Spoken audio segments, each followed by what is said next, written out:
If you're an author or plan to be one, get excited because this podcast is for you. Book Marketing Mentors is the only podcast dedicated to helping you successfully market and sell your book. If you're ready for empowering conversations with successful marketing mavens, then grab a coffee or tea and listen in to your host, international best-selling author Susan Friedman. Welcome to Book Marketing Mentors, the weekly podcast where you learn proven strategies, tools, ideas, and tips from the masters. Every week, I introduce you to a marketing master who will share their expertise to help you market and sell more books. Today, my special guest is Richard Bliss. Richard is a LinkedIn top voices influencer and experienced social media coach who helps his clients become more comfortable with social media and more fluent in social conversations. He helps them build their platform and confidence so that they can reach their audience more effectively. Through his weekly newsletter and podcast, Digital First Leadership, he empowers over 45,000 subscribers. Wow, that's pretty impressive. Richard, what an absolute pleasure it is to welcome you to the show. And thank you for being this week's guest expert and mentor. Susan, the pleasure's mine. Thank you so much for the invitation. I'm thrilled to be here. Richard, before we jump in and start talking about this whole language of social media, I think it would be appropriate just to be a little granular and know exactly what's the purpose of the LinkedIn platform and how can our listeners who, as I mentioned to you earlier, are primarily nonfiction authors, how can they take advantage of it?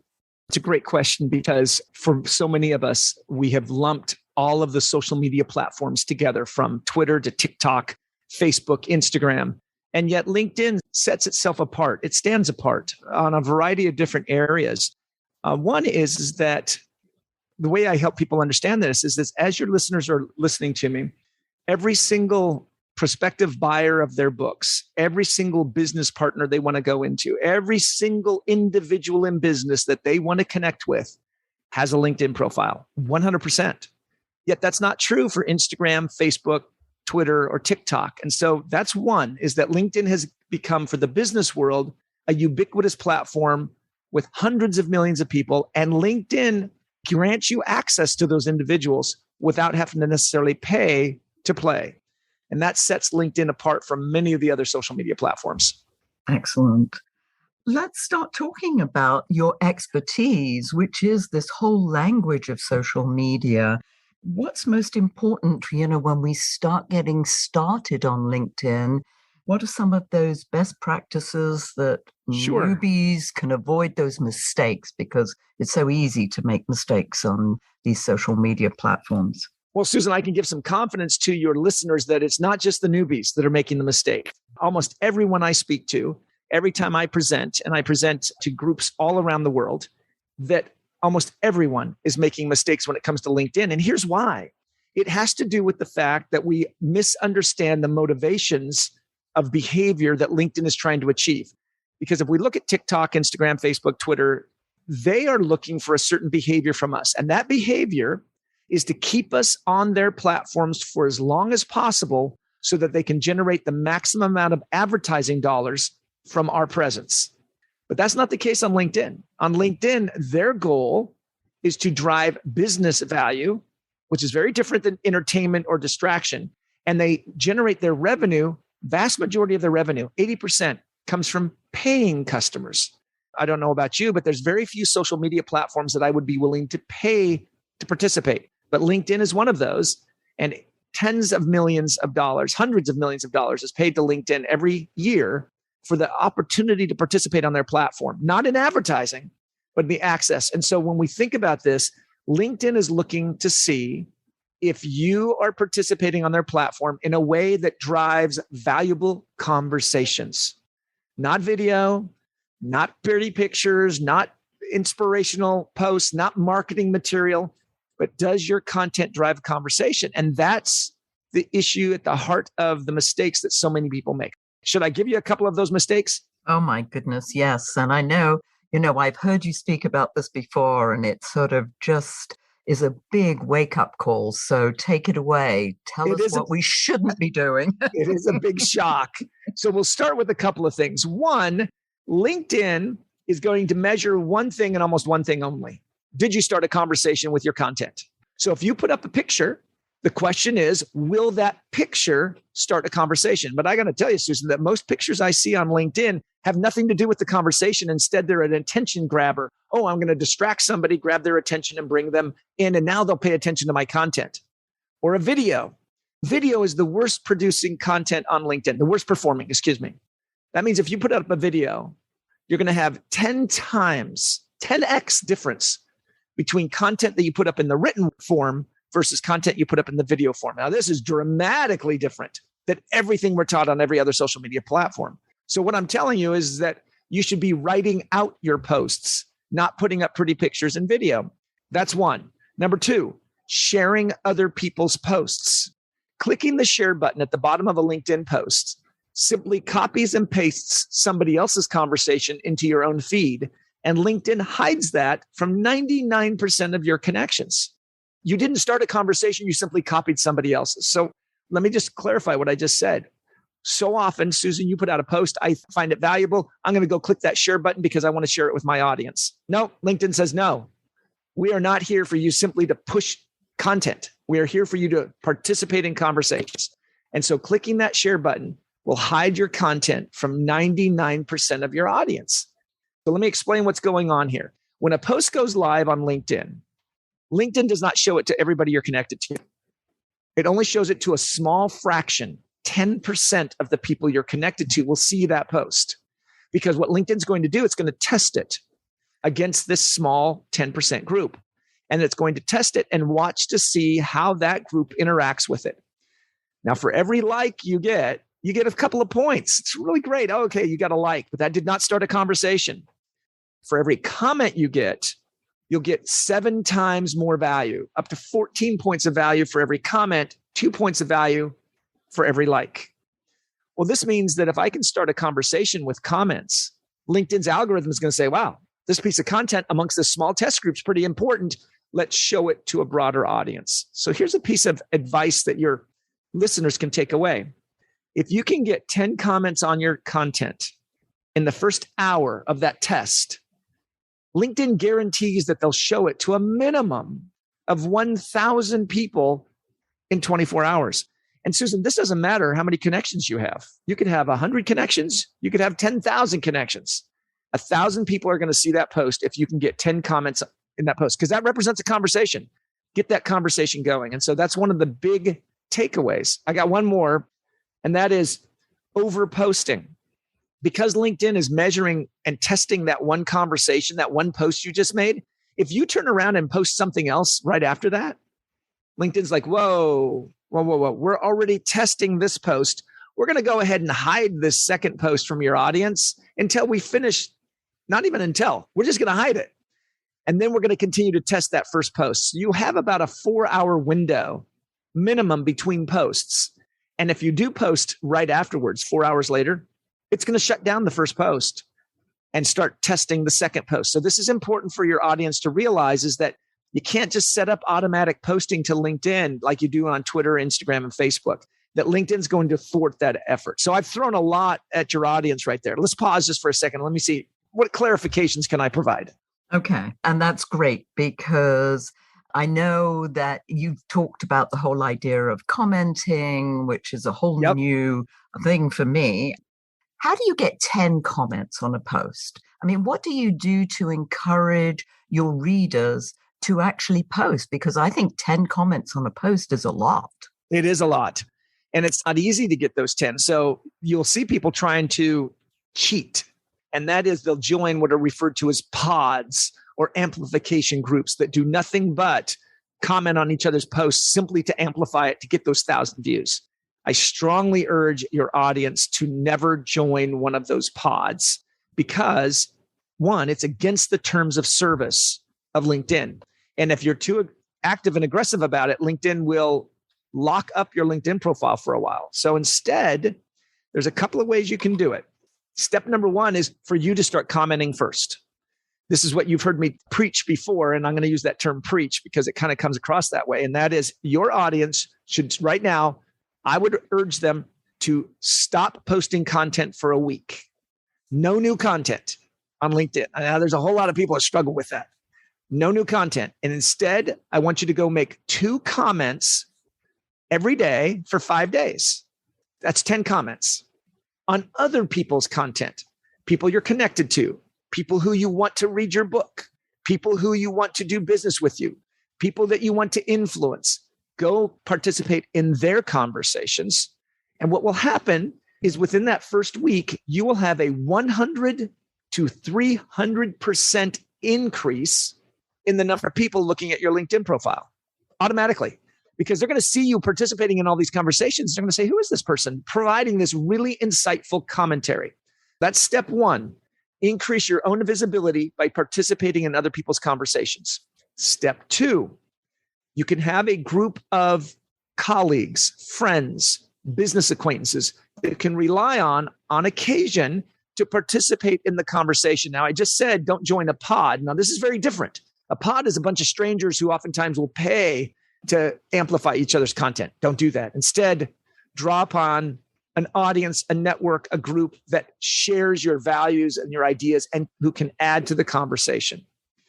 The third way is to solicit those comments in the comments. So Susan, let's suppose I was to put out a post about my next book that I'm going to publish. One of the things that I would do would be write up, what I'm trying to do. And then I would, in a comment, mention you. I would tag your name and say, Susan, I know that you're very knowledgeable about this. What are your opinions about the necessary steps to make a book successful at publishing? Now, you're going to get notified that Richard Bliss has mentioned you in a comment, and then you're going to be pulled into that conversation and come and respond to that conversation. So that's a fantastic way to draw other people into your conversations. I love that strategy. I really do. Let me know when you're doing this.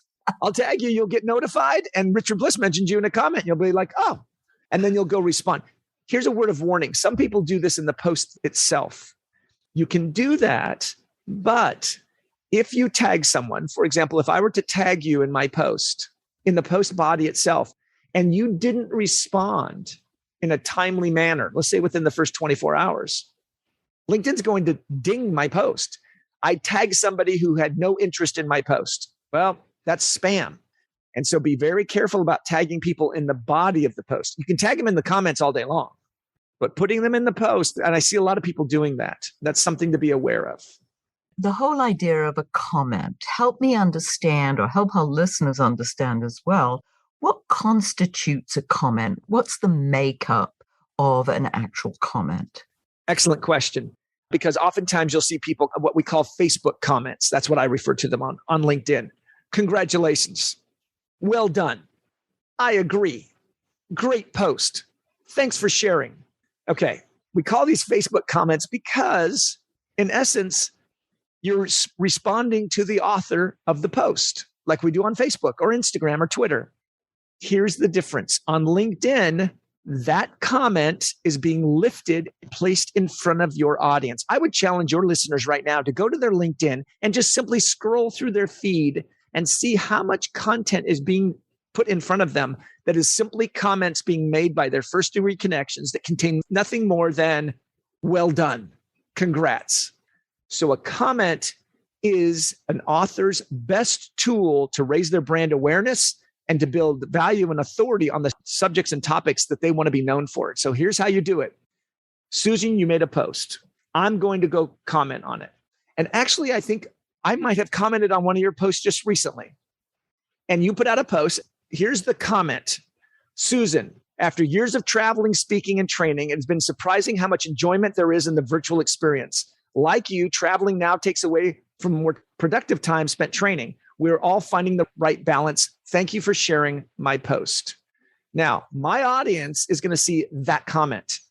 I tagged you, so my audience knows who I'm talking to. They can hover over your name or click on it to go find you. They know what we're talking about, traveling versus virtual and speaking. And they know my own take on it, that like you, traveling now takes away from more productive time spent training. So my comment contains the author's identification, restating of the point made, and then my own insights, that comment becomes a self-contained mini post that your audience and my audience will now see without even having to go read whatever it is that we're commenting on. And so those are the elements of a good comment: that you identify the author who you're talking to, you restate what they're talking about, and then you provide your own insights, knowing that that comment will be shown to your audience and they won't need anything else. Otherwise, it's just out of context. If I had just said, thanks for sharing, there's no context there. I'm forcing my audience to go try to figure out what I'm talking about. And right now, nobody has the attention span to make their audience go work for the information that we want to put in front of them. So we're looking at about how many words? Are we looking at 100 words, 200 words? Great question. On a comment, I would say about 25 words. Oh. Now, LinkedIn's going to count 5 as the minimum. Even congrats, well done, that doesn't count. So you need at least 5, but go for about 25 to 50. It doesn't have to get too long. Now, every once in a while, I'll write a 200-word comment because I've been pulled into this conversation. But most of the time, it's going to be 25 words, 25 to 50 words. So enough to get your point across, but to also participate in that conversation, because then you responded, back and forth. You and I had a bit of a conversation on that. And so that would be my suggestion, 25 to 50 words. Which is really not very much, as you said. No. I'm thinking, oh my goodness, you're writing a whole paragraph because you're sharing your opinion or something that you want to share. I think when I did it, you said, well, this is an article or this is a post, not right. necessarily a comment, because I went to town on that. You did. But my comment that I just read to you was only 40 words. Mm-hmm. And so that's just about right to get it across the point. So it doesn't have to be too long. Now, every once in a while, you might do that. And I've done this, Susan. I have suddenly been sparked and now a long form 200-word comment, and then realized, that's going to make a great post. And then just lifted my comment and then turned it into a post itself by taking the time to go rework it so that it's not responding directly to you. But it's not as much work as it sounds, but it's still a lot more work than clicking or just typing, I agree. And so there is a little bit of work here, but the rewards, Susan, the payoff is shocking to everyone who tests it. I had an individual this morning reach out to me who sat in on some of my training. His name's Vince. And Vince generated 100 comments in the first hour or two. His post is over 10 to 15,000 views in a short amount of time. So we're talking dramatic changes in the way that LinkedIn will respond to our content if we follow some very simple rules. So then this whole strategy you said of 2 comments a day for 5 days. Yep. Then what? I mean, is this something that we keep up on a regular basis, or is this just to alert people, hey, this person might be a little bit interesting, let me check her out or let me check him out? Well, one is, why are we putting content out on LinkedIn in the first place? Do we have a book event? For example, I had a book published last year, and I put out a post on LinkedIn and asked my audience to help me choose my cover for my book. I had 5 choices. So I created a PDF, uploaded it to LinkedIn. It's called a document on LinkedIn. And I gave people the 5 choices. Susan, I had 25,000 people look at that post, and about 100 of them chimed in on what they thought was the choice I should pick. That's 25,000 people that I would never have been in front of to alert them to my book. Then inviting them, if they'd like to stay connected, here's the call to action in the bottom of my post. And so the question is, what is your purpose for putting content out there? Is it brand awareness like mine was? Is it call to action like you have an event or to come listen to my podcast? Or is it simply for me to expand my influence amongst a certain set of peers so that I'm invited to a speaking event and they start to recognize that I have something meaningful to say and I get that invite? You also get to start to pay attention, if you have LinkedIn Premium, who's looking at your profile? Am I attracting the right audience? Am I bringing people to my profile who are the people I want to either buy my book or hire me to come and speak about my book? And that's the type of advantage that you get to start to find that data that's being given to you by LinkedIn. And the other one is that people start seeing you be successful speaking, publishing, writing, talking, and it just draws people into the audience that you're trying to build. But from what I understand, you don't necessarily have to have a paid account in order to be able to use LinkedIn effectively. Is that correct? That's correct. The premium is going to give you two features that are useful, in my opinion. One is I can see who's looking at my profile. I can do that right now. I can go and look, and it'll tell me exactly who has looked at my profile over the last days and months. It'll also allow me to send, they're called in-mails. These are emails to any LinkedIn user, hundreds of millions of LinkedIn users. I can send an email to any one of them without knowing their email address or being connected to them or anything. A lot of people abuse it and use it like spam. LinkedIn has guardrails to prevent that kind of behavior. But those are the two features, seeing who's looking at my profile and sending emails to those people I'm not connected to, are the two main features. If you don't need those features, then you don't need premium. So one of the three strategies you talked about, the brand awareness, speaking engagements, is something that many of our authors want as a result of their book. They see this as obviously income generating opportunities, opening Sure. doors for, who knows what, but getting known in their niche, in their field of expertise. Talk to us more about building that for themselves. Yeah. What you'll want to do is, the first thing is to convince people that you have something to say that's of value.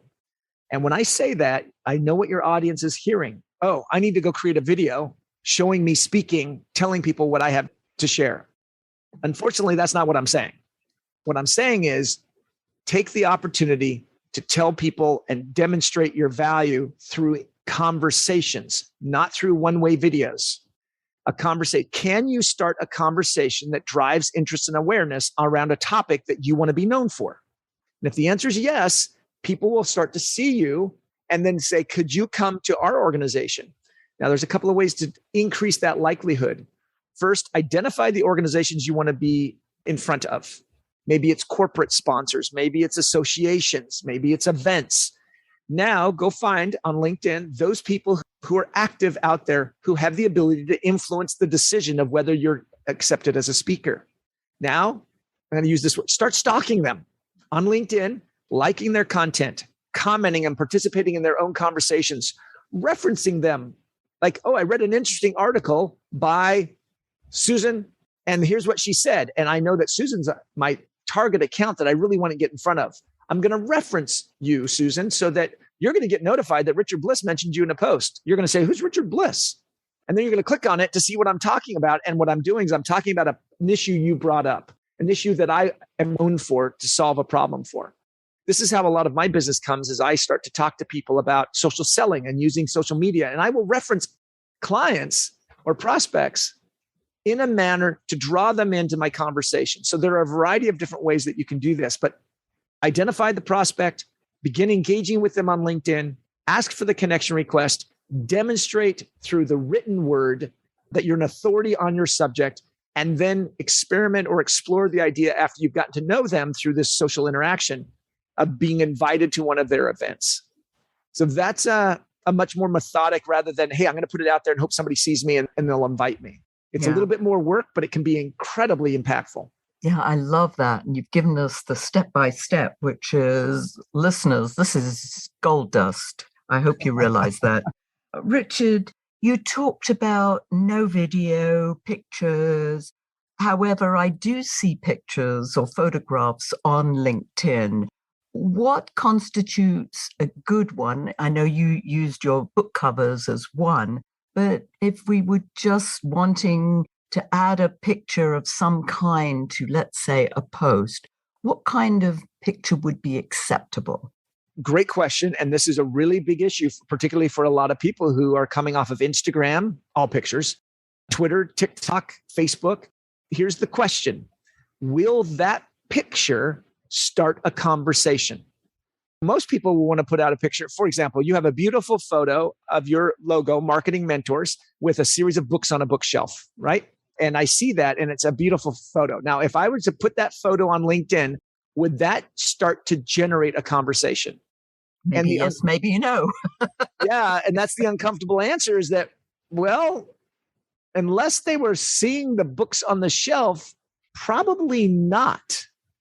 But you're using it as, hey, it's my branding and I want people to see it and be aware of it. But the challenge is that what happens is that when people see a picture, they click like and move on. LinkedIn does not reward you for content that causes people to click like and move on. So a photo, a professional photo, headshot of here's my latest speaker, Richard Bliss. People are going to look at that and they're not going to make a comment. When you put up your podcast and you put my picture up there, people aren't going to comment on my picture. Now, they might comment if they're fans of mine, but they're not going to comment on the picture. And so the point here I'm trying to make is that the photos need to start and generate part of the conversation. Hence, stock photos, professionally made photos, branding photos, marketing photos, or images. None of those start conversations. None of them. I often tell my audience and my clients, stop using those because you're causing your users to see it, click like, and move on. It's not causing them to stop and pay attention to what you're saying. Now, if I'm on stage and I have a picture of me on stage, one of my clients just finished doing a keynote yesterday and they sent me pictures of them on stage. Perfect. Because that's part of the conversation as them being on stage, talking about, in this case, cybersecurity with cryptocurrencies. Okay, they're going to make a picture of them standing on stage, talking to an audience that brings the people into it. So this is the challenge that for people is I recommend that they experiment. Try putting out a post without a picture and just text. And put in about 150 words of text and see if that can't start a conversation. And then if you want, a week later, put out the same post with the picture and now see what happens. There's a good chance LinkedIn's not going to show it to the same audience and see if that happens. Start to do some tests. I'm telling your audience that most photos and images on LinkedIn, and you can tell, Susan, here's a quick way to tell. I cannot see how many views you're generating or impressions you're generating, but what I can do is look at how many comments. And I know from the algorithm, that's going to tell me how popular your post is. So if I go out and look right now, I'm looking at one of your posts. Well, this one was made 3 months ago, but it doesn't have a single comment on it. So I know that that post with its picture did not generate a conversation. And so I can take a good guess. But the one that you put out recently, it had 3 comments. Oh, that's going to increase the likelihood that that post is starting to drive a conversation. But that happened to have a personal picture. And so this is a way I can go and I'll look at professional public speakers and authors, and I see the content they're putting out on LinkedIn with all the pretty pictures and the books and the glasses and the publishing. And I can see that they have 0 comments. And that tells me that that picture, that might have 6 likes, but that tells me that that picture did not help start a conversation. And instead, it simply caused people to click the like button and move on. That's why I try to tell people the picture should have something to do with the conversation, not just, hey, here's a picture of Richard Bliss, he's on my podcast, but more of an organic look between the two of us. Does that help? Absolutely, because it gets away from when speakers, and you know this a lot, I mean, speakers love to put pictures up about themselves. Look how wonderful I am. And so this is sort of an ego boost, and they love the fact that people like them. But as you say, that's not getting them any brownie points. It's maybe serving their ego, but that's about it. Well, and on LinkedIn, it's kind of giving them an ego hit because they put that post out on Instagram and it got all kinds of likes. They put it on LinkedIn and they get nothing. And they're like, oh, LinkedIn doesn't work. It's a terrible platform. I'm like, no, your content is what's terrible according to the LinkedIn algorithm. Now, the content might be great. I'm a broken record here. If it doesn't start a conversation, LinkedIn is not interested in having your content on their platform. No, that's dynamite. So, Richard, how can our listeners find out more about you, your services, and to learn really how to speak the social media language the correct way? You can find me on my website, blisspointconsult.com. The company's name is Bliss Point. You can find me on LinkedIn. Actually, you can find me on pretty much any social media platform under Richard Bliss, except for LinkedIn, where for some reason I just picked the name Bliss. But I'm very active on LinkedIn. You should be able to find me. On Twitter is Richard Bliss. On Facebook is Richard Bliss. Instagram, Richard Bliss. So you can find me in all those locations. And feel free to connect with me on LinkedIn. We have some training courses that we provide, but I would recommend that people start implementing what I've shared here with you, Susan, before they start signing up to pay for anything, because they need to get in the habit and prove the theories that I've just shared, because so much of what I've just said is counterintuitive to everything they've been doing. And so I need them to test it for themselves first before they ever start thinking about giving me any kind of money. That's nice. Giving you the money, yes. As you know, we always end off with a golden nugget. I almost feel as if you've given that already, but I'm just going to squeeze the lemon a little more so that we can get more juice. What's a nice, juicy golden nugget that you'd like to leave our listeners with? I tell a lot of executives this. I said, look, your inability to master a social media platform calls into question sometimes your ability to lead an organization. And I work with a lot of tech companies. And so I would pass this on to your authors. If you're automating and not present on LinkedIn, then you're missing the biggest audience of people with money that you can. And all you need to do is slightly change the way you're approaching your audience, and LinkedIn will reward you. So I would ask to stop what you've been doing, pause, and treat the LinkedIn platform as its own entity, and that an audience that is simply waiting for you to share your wisdom with them, and not necessarily to simply dump your marketing. And that would be the piece of advice that I would pass on. Thank you. Thank you. This has been absolutely amazing. Listeners, you're going to have to listen to this several times and to take in everything that Richard said. And of course, there's a transcript as well, so you can refer to that. But thank you, Richard. Really appreciate you taking the time to share this wisdom. And thank you all for taking time out of your precious day to listen to this interview. And I sincerely hope that it sparks some ideas you can use to sell more books. Here's wishing you much book and author marketing success. The time is now to take action and finally build your book-selling empire. And the great news is that Susan is here to help you. Visit bookmarketingmentors.com and sign up for a free 15-minute book marketing strategy session with Susan. She'll help you discover your first steps to marketing and selling your book. Only those who take action are rewarded, so visit bookmarketingmentors.com, and we'll see you again next week.